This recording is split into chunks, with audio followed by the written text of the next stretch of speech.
നമസ്കാരം. പുതിയ ഒരു വീഡിയോയിലേക്ക് സ്വാഗതം.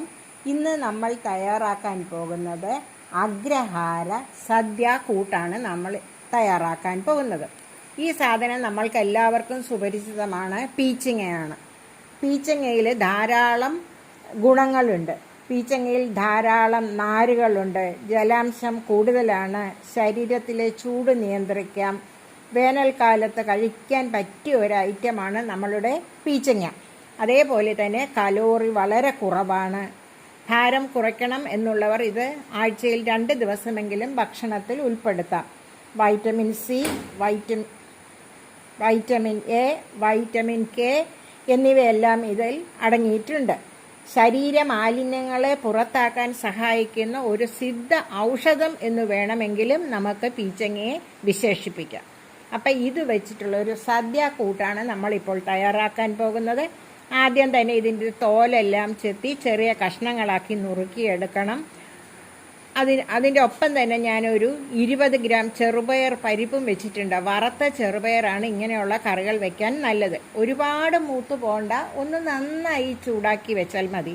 നമ്മൾ ചൂടാക്കി വെച്ചാൽ 2 കാര്യങ്ങൾ ഉപകാരമാണ്. വേഗം കുറിഞ്ചാത്തിനൊന്നും വരികയുമില്ല, കറികൾക്ക് സ്വാദും കൂടും. ചെറുപയർ പരിപ്പ് നന്നായി കഴുകി പരിപ്പിന് ആവശ്യമുള്ള ഉപ്പും മഞ്ഞൾപ്പൊടിയും ഇട്ട് നന്നായി കുക്കറിൽ ഒരു വിസിൽ വരുത്തിയെടുക്കാം.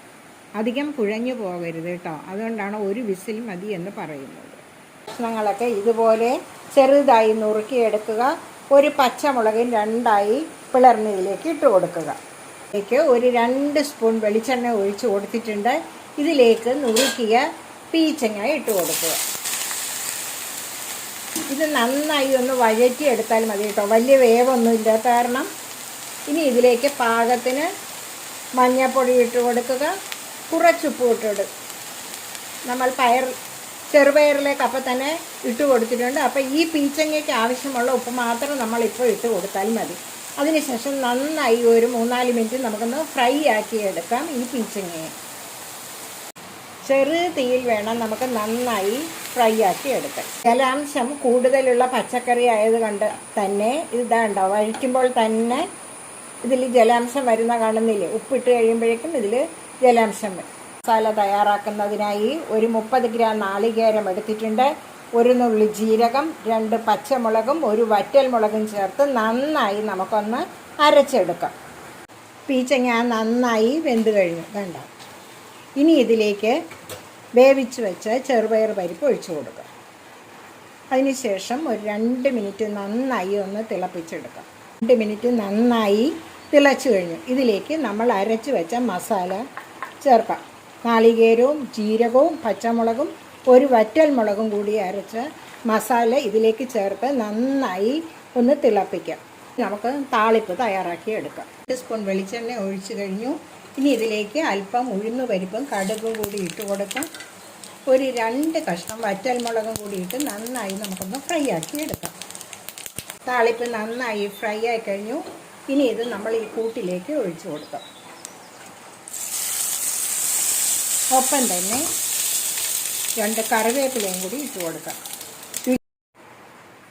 ഞാനിതിൻ്റെ പേര് സദ്യ കൂട്ടുകറി എന്ന് പറഞ്ഞാലും ഇതിൻ്റെ ഒറിജിനൽ പേര് ഞാൻ ഒന്നും കൂടി പറഞ്ഞുതരാം. ശ്രീരംഗം കൂട്ട് എന്നാണ് ഇതിൻ്റെ ഒറിജിനൽ പേര്. ഞാനിത് നമ്മൾ മലയാളത്തിലാക്കിയത് കൊണ്ട് ഞാൻ അങ്ങനെ പേര് മാറ്റി എന്നേ ഉള്ളൂ. ഇതിൻ്റെ ഒറിജിനൽ പേര് ശ്രീരംഗം കൂട്ടുകറി എന്നാണ്. എല്ലാവരും ഈ ശ്രീരംഗം കൂട്ടുകറി തയ്യാറാക്കി നോക്കുക. ചാനൽ കാണുക, സപ്പോർട്ട് ചെയ്യുക. എല്ലാവർക്കും നല്ല ഒരു ദിവസം ആശംസിക്കുന്നു. നന്ദി, നമസ്കാരം. Thank you.